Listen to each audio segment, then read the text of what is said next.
Сидит программист, пишет программу. Вдруг стук в дверь. Открывает, а там смерть с косой. Программист.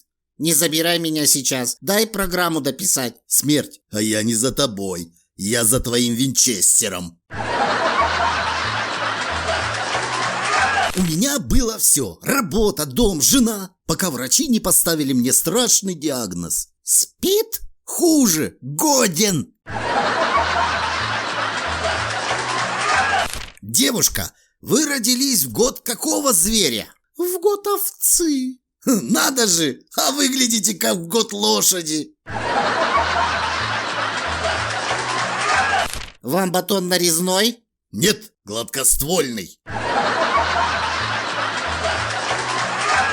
Чебурашка забегает по утряне к Гене и орет. Гена, просыпайся, шипокляк родила. Ну и чё? Чё, ну и чё?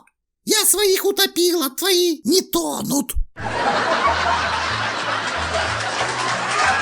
Если ударить по морде европейца, он заплачет и убежит. Если ударить американца по морде, он заплачет и подаст на вас в суд. Если русского ударить по морде, то ваши проблемы только начинаются.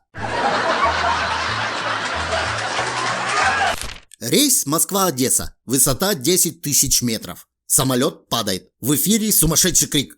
Одесса, Одесса, вас вызывает борт 1313, у нас несчастье, горят все двигатели, высота 10 тысяч метров. Срочно передайте инструкции, передайте инструкции. Из Одессы отвечает диспетчер.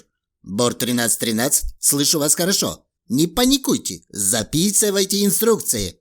Отче наш, иже еси на небеси. Да не кричи ты так, что просил, то и принес. Я же не знал, что дамские пальчики — это виноград.